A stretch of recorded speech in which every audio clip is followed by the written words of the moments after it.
Y las opiniones aquí presentadas se hacen con todo el respeto y la admiración hacia los escritores. Prometemos mejorar capítulo a capítulo y hablemos de libros. Bienvenidos, bienvenidas, gracias por dejarnos entrar un ratico a sus casas, por regalarnos un ratico en internet.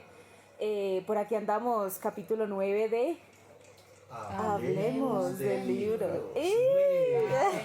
Ahora sí. Les compro el coro, dijeron por ahí. Bueno, el día de hoy yo quiero empezar de una manera diferente. El tema de hoy es de una manera diferente porque el libro del que vamos a hablar el día de hoy es un libro basado en hechos reales.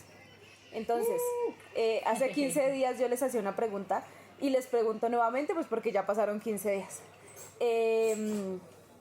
¿Cuál es esta persona? ¿Quién es esta persona que ustedes dijeran que les gustaría conocerlo? Me refiero, por ejemplo, pues digamos, a mí me gustaría ver a mi banda favorita, pero verlos en concierto lo más cerquita que se pueda de ser posible, pero verlos en concierto. Pero esta persona que ustedes quisiesen conocer, saludar, les pregunto. Buena pregunta. Pero, ¿de dónde? No, no importa. No importa si ya se murió o tiene que estar vivo. No, pues es esa persona que tú quisieras, o sea, que tú dijeras en algún momento me hubiese gustado, me gustaría conocer y ver de cerca. Hay una muchacha, una señora, una nena que se murió este año de México y se llama, ay, se me olvidó, se me fue, Elena. Ok. Y ella tenía un santuario de caballos. Oh, Y hacía una labor muy linda recuperando caballos y como decomisando los caballos que eran maltratados en México, en una zona particular de México, pero no me acuerdo en ese momento dónde era. Y ella, o sea, era muy parada en la raya, o sea, era como, primero era preciosa, o sea, un cuerpazo, una cara bonita, unos ojos lindos, un cabello bonito y además como que esa fuerza para defender los animales me parecía algo demasiado admirable. Yo creo que a ella me hubiera gustado mucho conocerla. Y a Julieta Venegas. saludos. Donde quiera que Te estés. amo. Julieta, te amamos. Sí, no, esa señora es también una tesis. Sí. ¿Y tú? Bueno, yo creo que sigue siendo Wisin. Sí, seguimos con Wisin. Yo creo que sí, es mi mayor influencia en el reggaetón y pues tal vez las últimas canciones que he sacado no son muy tiradas, Sí. como si Sí. de, ¿cómo se llama eso? De rapeo así intenso, sino más romántico, pero muy bacán, la verdad. Pues es que como que nos da de todo un poquito, ¿no? Ya si queremos clásicos, si queremos así fuertecitos, si queremos... Sí, Ok. se puede. Wisin. Wisin, sí. Bueno, yo digo y pido que ojalá a mí me alcance la existencia para conocer a Nando Parra. Para poder conocerlo, verlo y saludarlo. Así sea simplemente saludarlo. Realmente es una persona que admiro mucho. Nando Porrada, no Nando sé, Parra contexto. o Roberto Canesa. Pero es que no sé, siento que Nando Parrado tiene una historia de vida muy compleja. Y aquí es donde estamos, donde entramos. Hoy vamos con La Sociedad de la Nieve de Pablo Bierzi.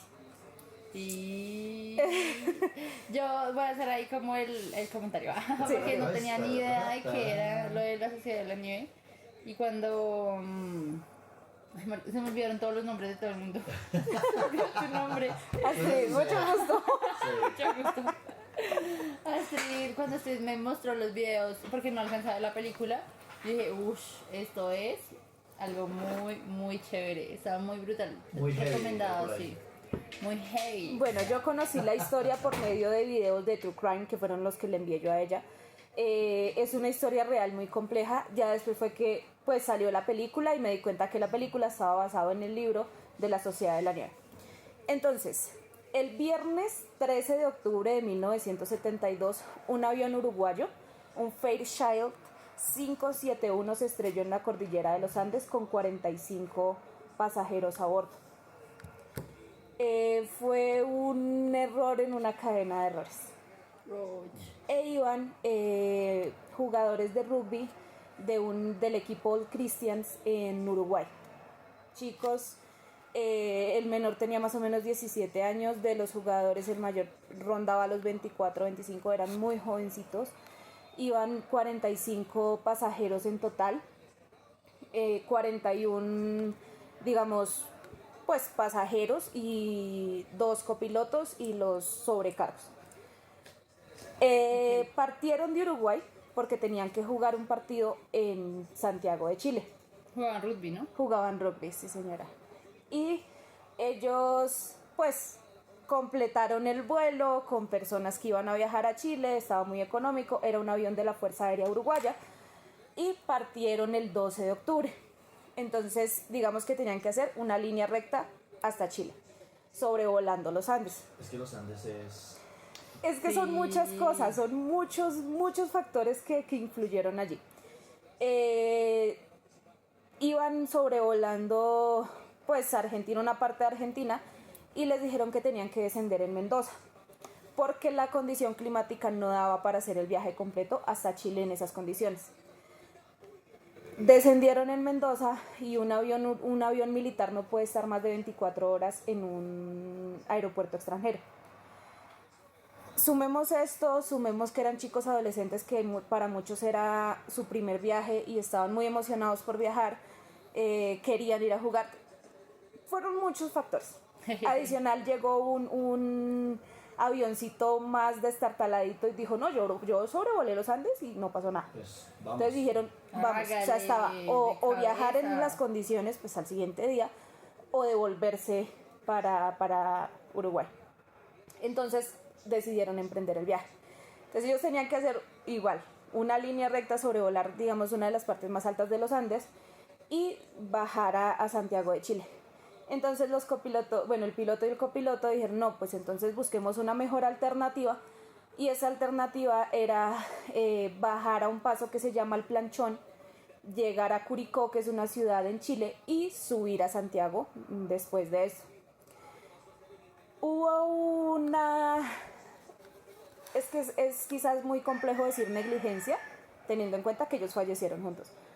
Pero sí hubo un mal manejo ahí y no calcularon el tiempo y se comunicaron con la base con la torre de control en Chile y les dijeron, vamos sobrevolando Curicó, en 3 minutos volteamos al norte para llegar a Santiago.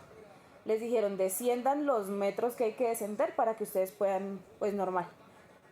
Descendieron estos metros, estaba muy nublado y cuando se despejó la niebla, estaban en la mitad de los Andes.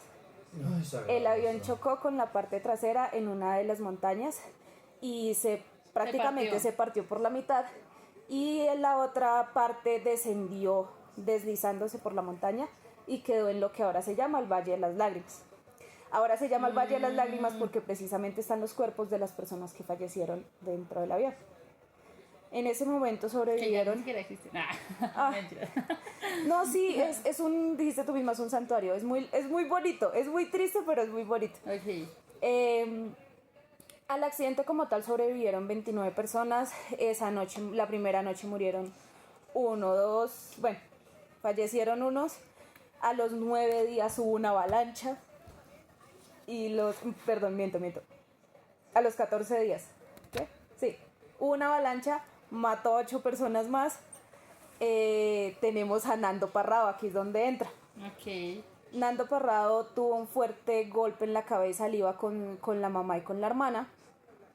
Él quedó inconsciente. Los otros, los que quedaron medianamente bien, empezaron a atender a los heridos y a tratar de ayudarlos y a tratar de sobresalir. Y lo que hicieron fue correrlo para el lado donde estaban los muertos y él quedó con la cabeza en el hielo.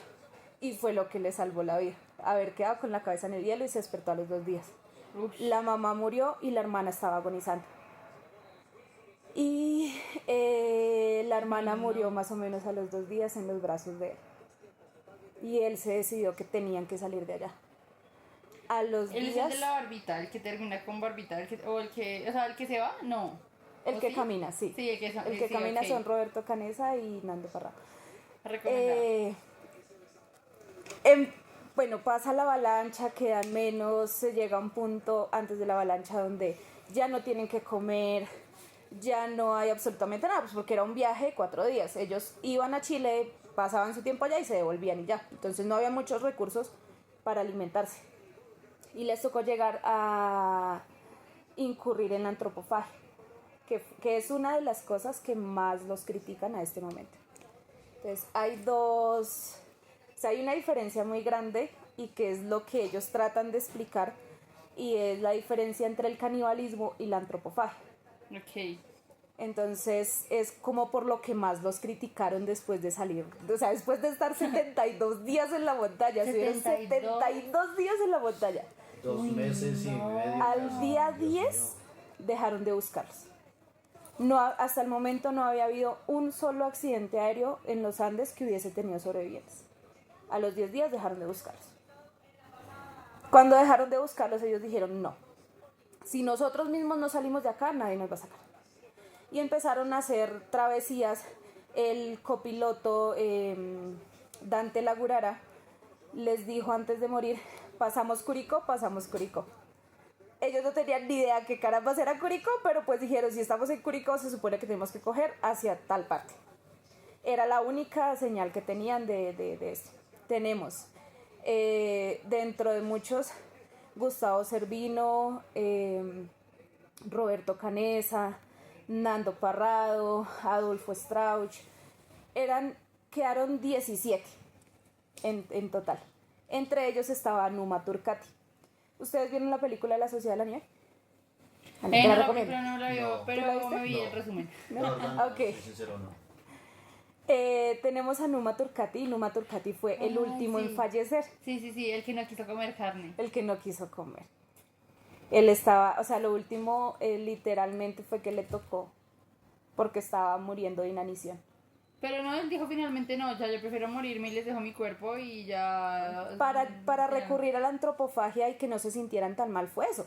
Se dijeron entre ellos mismos, si yo me muero te doy permiso de que utilicen mi cuerpo para alimentarse. Sí. Ujú. Numa Turcati murió pesando 25 kilos, Uy, Dios, Dios no, mío. ¿cómo Con uno puede llagas en aguantar los- tanta hambre? con llagas en la espalda. Murió 10 días antes del rescate. Y cuando murió, o sea, al otro día cuando se dieron cuenta que estaba muerto, tenía una nota que decía, no hay amor más grande que el que da la vida por sus amigos. Eso está lindo. Y la comida que llevaban los expedicionarios era la carne de Numa. Partieron, ellos los rescataron el 22, partieron el 12 de diciembre. En una expedición impresionante, caminaron más de 50 kilómetros. Iban Antonio Tintín Vicentín, Roberto Canesa y Nando Parrado. Cuando llegaron a la cima de la montaña y se dieron cuenta que ellos esperaban encontrar los verdes prados de Chile y lo que encontraron fue un montonón de montañas adelante. Y Nando dijo, yo no me pienso devolver. Hay algo que a mí me impresionó mucho, es que yo, antes de ver la película, ya sabía del caso, ya había visto videos de True Crime y demás, pero pues está esto de esta resiliencia de este hombre que dijo, yo me voy y yo me voy porque yo los voy a salvar, yo no voy a permitir que ustedes mueran aquí en la montaña. Pero recién hace 15 días me vi un documental, el que hizo History, del Milagro de los Andes, y aparece él hablando. Y él decía, yo en ese momento me di cuenta que si yo regresaba al avión, en algún momento iba a tener que comer del cuerpo de mi mamá y de mi hermana. Y yo no era capaz de eso. Ay, no. Y caminó 10 días junto a Roberto Canesa porque devolvieron a Tintín para poder llevar ellos más suministros. Caminaron más de 50 kilómetros escalando y demás en medio de los Andes. No estaban en Curicó, no habían salido de Argentina. Y caminaron hasta donde encontraron ya praditos verdes, agüita y demás. Y apareció un ¿cómo se dice? Como un ranchero. Sí, un señor en caballo. Sí. Ay, sí, Él ya se yo llama, vi todo eso. precioso, él se llama Sergio Catalán. Tienen que verlo. Y les botó una piedrita con un papel envuelto. ¿Cómo y se ellos, lo que pasó? Sí, ellos, bueno, Nando le escribió que venía de un avión estrellado en los Andes, uruguayo, ya había muerto pues Numa, habían 14 personas más en el avión. Ese señor creyéndoles, o sea, había dos fantasmas literal, dos personas que volvieron de la muerte. Se fue en su caballo hasta donde encontró un centro, pues como una caballería, como una estación por decirlo así. Y les dijo, encontré estas dos personas, ya volvieron helicópteros y demás. Cuando fueron a hacer el rescate, le decían a Nando, porque Nando tuvo que regresar a la montaña con ellos para indicarles dónde estaban, y le decían, es imposible que ustedes hayan caminado todo eso, es imposible que hayan caminado. no tenían ropa adecuada, no tenían con qué cubrirse adecuadamente. Hicieron una cuevita entre las... O eso fue antes. Creo que no, creo que fue Sí, antes. sí, fue cuando empezaron a subir. Sí. Tenemos a Carlitos Páez, que cosió una manta con con los sobrecubiertos de las sillas del avión, para que ellos pudieran cubrirse en las noches. Volvieron y estaban los 14. Lo sacaron a Chile. Tenemos a Pancho Delgado, sí, que si digo mal el nombre me perdonan. Él era el mejor amigo de Numa y fue el que lo convenció de ir al viaje. Y Numa al principio sale en una escena, es la escena del rugby, ¿no? Siendo egoísta, o sea, creo que una de las... No, ese es Roberto Canesa. Ah, ok. Y Roberto Canesa es uno de los doctores más importantes que tiene Uruguay en este momento. Tiene premios y toda la vaina. El hombre es como cardioinfantil. Vea, pues. Salieron de allí, regresaron nuevamente a Uruguay. Nando cuando regresó, el papá ya se había casado. Ya había vendido la moto que era de él, ya había sacado sus cosas de la casa. Ya había dicho. Ya lo habían dado por muerto. Uy, no, qué triste. Y acá es donde entra. La película La Sociedad de la Nieve es de las mejores adaptaciones literarias que han hecho. La hizo Juan Antonio Bayona, muy pegado al libro de La Sociedad de la Nieve. Ok. Y hay algo que a mí me gusta mucho y acá sí ya entramos al libro. Tenemos a Pablo Bierzi. Pablo Bierzi era compañero del All Christians, pero jugaba rugby así como por vamos a jugar rugby. Pero no lo hacía de manera profesional ni como queriendo llegar a hacer algo más. En un partido lo sacaron por individual y él dijo, pues no lo hago más. Por azares del destino, él no fue al viaje. Pero él estaba en puertas para ir, mejor dicho. Ir. Exactamente. Y por azares del destino no fue. Es escritor y empezó a hacer periodismo y empezó como a recolectar mucha información porque él tenía esta noción de que algo pudo evitarse y algo se pudo hacer al respecto. Entonces él hizo entrevistas con pilotos, él hizo entrevistas con escaladores de alta montaña y ninguno daba por cierto de que estos chicos hubiesen sobrevivido. O sea, es la historia de supervivencia de esta y la de la cueva en Tailandia, que eran chicos menores de edad, había muchos menores de edad, pero es una de las historias de supervivencia más impresionantes que hay por las condiciones en las que estaban a más de 6.000 metros, o sea, habían montañas de 6.000 metros, estaban a más de 4.000 metros donde queda el Valle de las Lágrimas.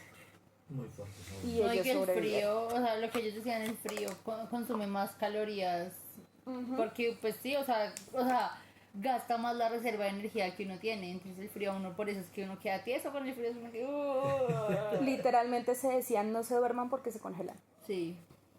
Dormían todos así apañuñaditos. Como pingüinitos. Y a los 14 días avalancha y mató a 8 más. Sobrevivieron 16. ¿De cuántos? De 45. Bueno, pero... Sin palabras. Y Sí. todos eran muy chicos. Hay uno que a mí me dolió mucho y se llama Javier Metol. Y él estaba con su esposa, Liliana Metol. En el momento de la avalancha, ella quedó bajo la nieve. Y él decía, no se muevan que la lastiman. Y él decía, a mí me movían y yo le apretaba la cara a ella. Y ella murió en la avalancha. Y él en un punto, Numa entra como en esta crisis de no puedo hacer nada porque, bueno, en la película es un corte que él tiene en la pierna y se le engangrena. En la historia real lo pisan durante la avalancha. Mientras están tratando de sacar a los que quedaron, a los sobrevivientes, lo pisan y él se le engangrena la pierna. Entonces él está desesperado porque dice que no sirve para nada, que no puede hacer nada, que no les está aportando nada. Y entra Javier a decirle, lo que yo más me di cuenta es el amor con el que Liliana hacía las cosas. Y decía, yo voy a volver a Uruguay, porque tengo que llevarles el amor de Liliana a mis hijos. Y dentro del libro hay uno que se llama Charlas con Liliana, que es las charlas de Javier Metol con su esposa. Y Pablo Bierzi, en 2008 más o menos, 2006, le dijeron que hiciera como un reportaje por los 30 años pues, del accidente. Él hizo el reportaje y él decía, es que así nadie lo crea, es un incidente que dividió la historia de Uruguay en dos. O sea, ellos literalmente volvieron de la muerte. Y él decía, hay muchas cosas que yo todavía no las entiendo. Entonces ellos estaban preparando como un documental y le dijeron, Nando, le dijo a los productores que le pasaran toda esta información a Pablo y le dijeron a Pablo, haga un libro con, o sea, la versión de todos. Okay. Hay un promedio de 10 libros, pero cada uno, digamos que está el libro de Roberto Canessa, el de Nando, el de Eduardo Strauch, el de Pedro Algorta, bueno. Y él dijo, listo, yo hago el libro con 2 condiciones. La primera, que los 16 den su versión y participen. Y la segunda, que yo pueda estar en el Valle de las Lágrimas el mayor tiempo que se pueda. Porque él dijo, yo tengo que experimentar lo que ellos experimentaron, al menos en una mínima medida. Y se estacionó más de un mes en el Valle de las Lágrimas. O sea, ¿en estos momentos se está grabando la película o...? No, la película se estrenó en el 2023. O sea, el año pasado. El año pasado. Y el libro salió, o sea, se publicó ya el libro completo de La Sociedad de la Nieve en 2022. Vea pues. Obviamente se estaba trabajando, bueno, digamos como la republicación, porque fueron como muchas cosas adheridas a producir el libro completo. Y hay algo que yo siento que a mí me dolió mucho, porque yo tengo que decir, yo lloré mucho con la muerte de Numa. Porque Numa dice, mi nombre es Numa Turcati y morí el 12 de diciembre de 1972 mientras dormía. Y yo sí creía que el narrador de la película no se moría. A mí me dolió mucho. Cuando me fui a buscar el documental referente a la película, Bayona decía que era la forma de darle voz a los muertos. Y está dentro del libro, lo estoy leyendo en ebook, es decir, en digital. Me cuesta leer en digital mucho. Sí, por 2, pero este libro es de esos que Sí, no, yo he llorado ya 3 veces. Hay una parte de uno de los sobrevivientes, creo que es con Cinciarte, o Pancho, bueno, uno de los sobrevivientes, porque es que son 16 y se me van los nombres. Y él empieza a contar que la novia, esta parte me dolió mucho, la novia lo seguía esperando. Y la novia decía, él no está muerto. Y le decía a la mamá, él no está muerto. Él está vivo y él va a volver. Y ella estaba arraigada que volvía.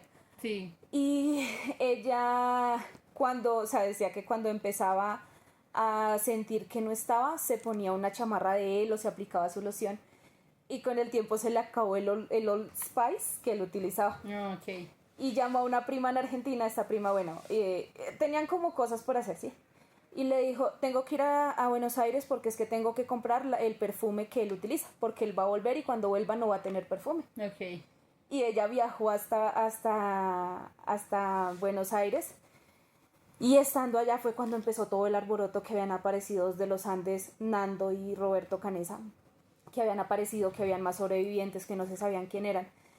Y tú en el libro sientes esta desesperación de esa mujer de saber si él estaba o no estaba y toda esa decisión y toda esa seguridad que ella tenía de que sí estaba vivo en ese momento se le fue y era este pánico, este miedo. Y ella dice que, bueno, te dicen a ti, cogió el ferry que la lleva hasta tal parte, luego el autobús, que tal cosa. Iban en el autobús y empezaron pues el radio a todo volumen porque todo el mundo estaba pendiente de saber los sobrevivientes.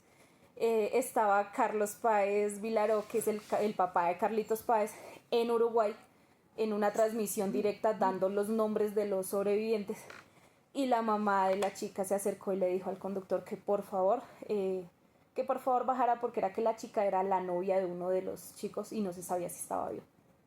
Él apagó el radio, todos le rebuznaron, pero entendieron, o sea, uno por uno que se le acercaba a decirle que prendiera, les decía, no, ella es la novia, no sabemos si está viva, no le hagamos eso en pleno viaje. Y esa mujer se le salía el corazón de pensar si llegaba o no llegaba. Y ella dice, es que por eso me gusta mucho el libro, porque el hombre no dijo solo los sobrevivientes, no, todos los implicados en el caso. Y ella dice que iba llegando... ¿Largo para, cierto? ¿Demasiado largo para o corto? Son más o menos 400 páginas. Iban llegando al aeropuerto y ella dice, habían 2 opciones. Una, que mi papá me estuviera esperando solo, lo que significaba que sí se moría. O la segunda, y a mí te dice, el autobús giró y estaban un montón de personas con banderines blancos y pañuelos y demás, y ella entendió que sí estaba vivo. Y efectivamente tiene 3 hijas. La intuición, ¿no? La intuición del amor. Sí. El amor. No sé, el aferrarse o no sé, pero sí es también muy... de pronto la energía que ella a la distancia, toda mística, pero sí como esa fe, tal vez, esa fe que mueve montañas. Hablando y de que... fe, en el caso de Roberto Canesa, antes del viaje, unas semanas antes del viaje, se ahogó un muchacho en un lago cerca a Carrasco y ellos estuvieron en la velación y demás. Y la mamá de Roberto Canesa le dijo, si a mí un hijo se me muere, yo me muero. Y él dice que él todas las noches se decía, yo no me puedo morir porque mi mamá se muere si yo me muero. Y él dice que él le hablaba a la luna y decía, no, yo estoy bien y voy a volver. Y la mamá, ya cuando se reunieron, la mamá le dijo, a esa misma hora yo salí a caminar por la calle a mirar la luna. En cuestión de fe, la de Roberto Canesa es muy, muy brutal.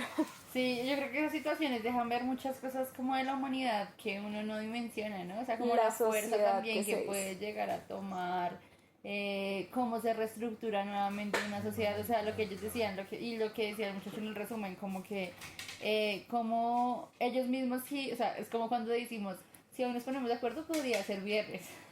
Ajá. Como que si nos ponemos de acuerdo podemos, o sea, crear una nueva sociedad, pero a costa también de muchas cosas, de muchos sacrificios. Muchos sacrificios. Pero Y ellos, hay bueno, no sé si en la película no es, pero es uno de estos videos de True Crime, donde ellos dicen, nunca, o sea, bueno, en los 72 días que estuvieron allá, nunca se fueron a dormir bravos. Porque si así discutíamos, todos entraban en este...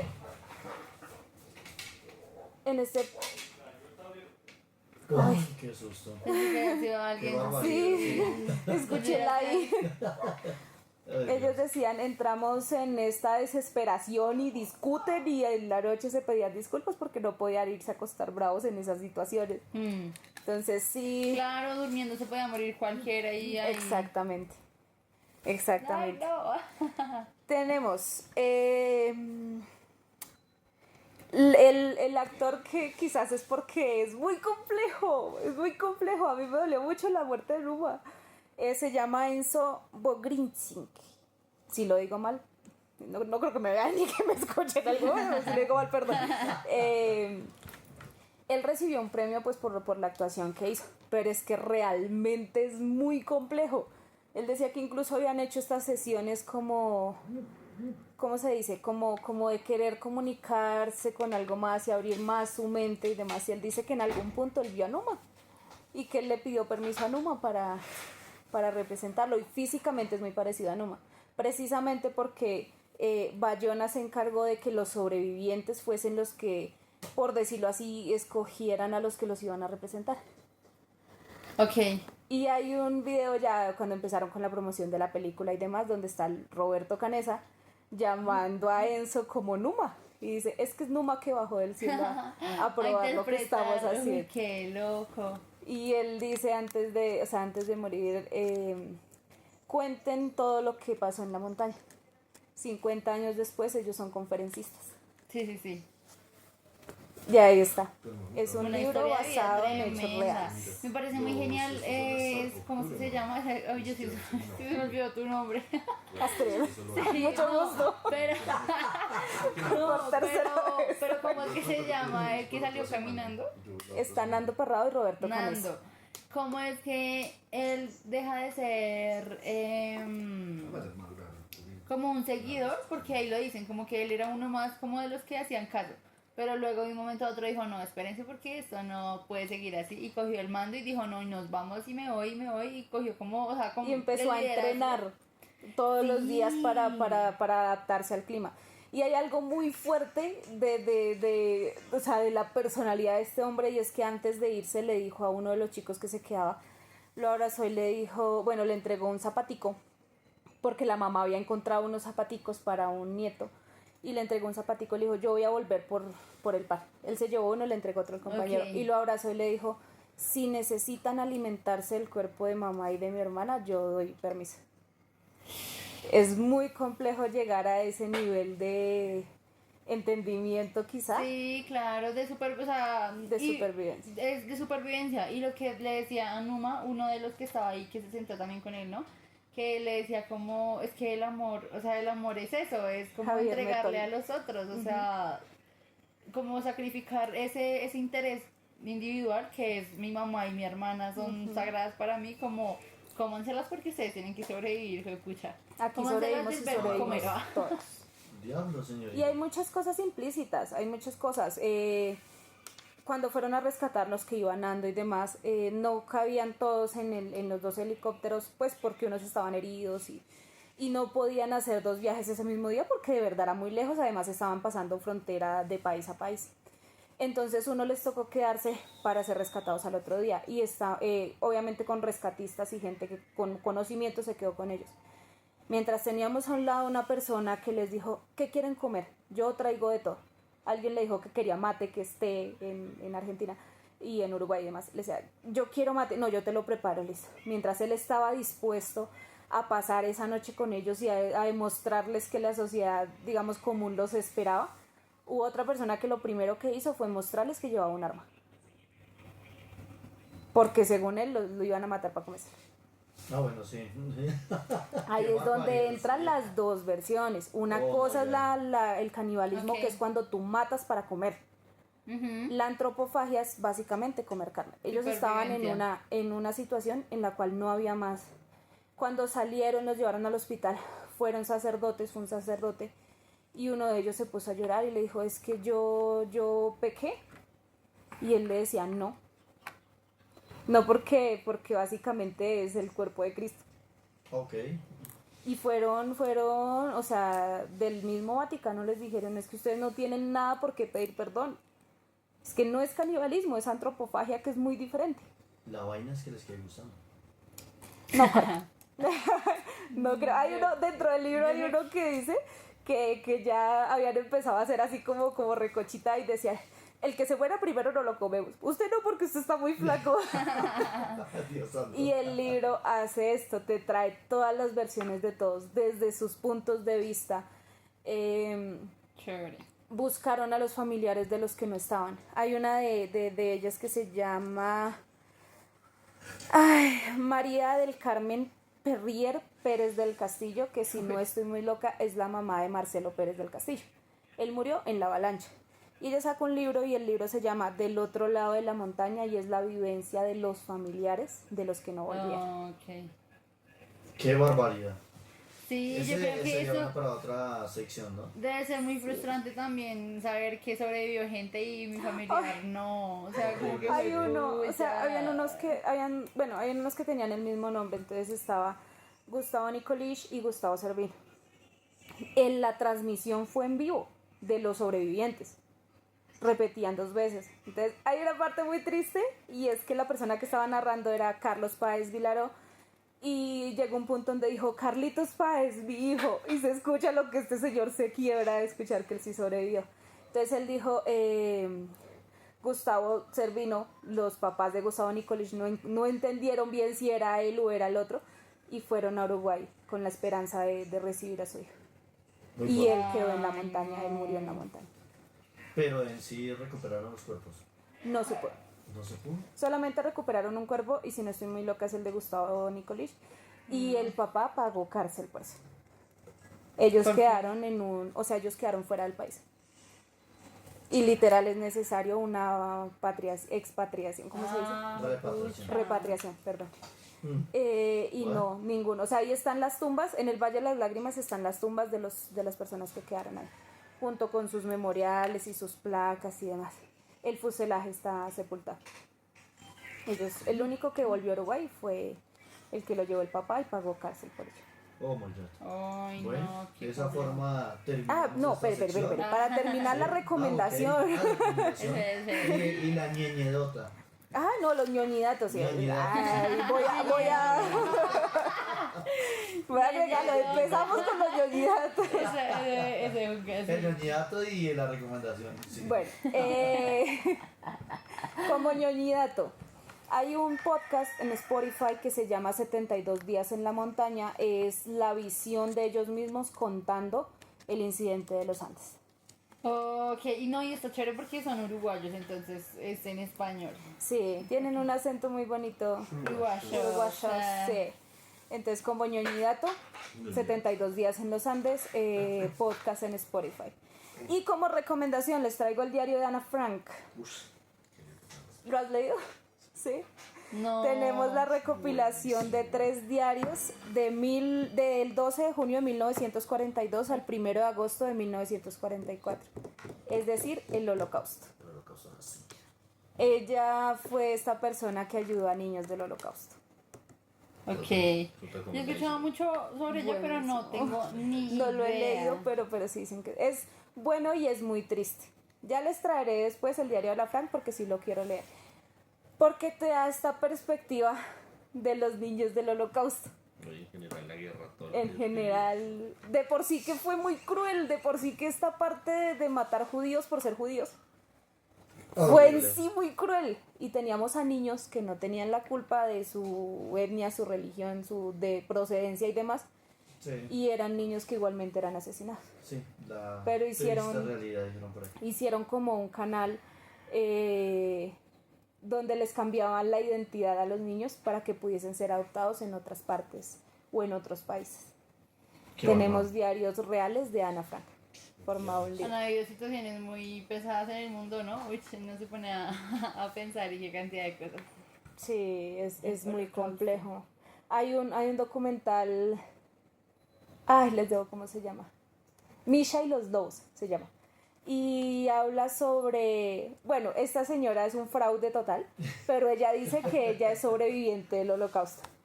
Después sale una señora ya viejita y dice, es una falta de respeto porque yo sí soy sobreviviente del Holocausto. Y ella decía, ella no conocía a su familia, hay un edificio completo lleno de archivos y esos archivos tenían un código para descifrar dónde estaban los niños. Porque si llegaban a encontrar el edificio y encontrar los archivos, podían encontrar los niños. Entonces era como decir, por ejemplo, fila 3 no sé qué, va con la fila Z, y si tú unes los puntos encuentras la ubicación de los niños. Si no, no los podían encontrar. La clave de qué, de cómo escondían los niños. La clave de cómo Qué esconder a los barbaridad, niños. muy fuerte. Sí, pero también muy pilado, o sea, todo muy inteligente. El ser humano es tremendo. Sí. En una Sí. situación de supervivencia o de fuerza mayor, como que la adrenalina de verdad despierta Sí. facultades que no se... Usted actúa, sabe o sea, es cómo- que o actúa o se muere. Literal. Una de dos. Yo sería de las que no actúan. Muchísimas gracias por haber llegado hasta aquí. Ya, adiós. Volvamos. Muchas gracias por haber llegado hasta aquí. Espero que les haya gustado. Nos salimos un poquito de la línea porque básicamente Sí. hablamos es de libros, Sí. pero es un libro basado en hechos reales y precisamente por eso pues como que nos adentramos un poquito en la historia. Hay algo que es muy complejo y es que cada quien interpreta la historia que conoce. Sí. Entonces sí hay muchos videos de True Crime, pero hay uno donde dice, es que ellos fueron los que dijeron que tenían que viajar. No, es un error en una cadena de errores. Entonces si se dijeron falacias acá, pues pedimos disculpas. Pido, porque fui yo la que habló. Pido disculpas. Sí, muchas gracias. Nos vemos dentro de 8 días. Muy bien, muchísimas Bien, bien, gracias. bien.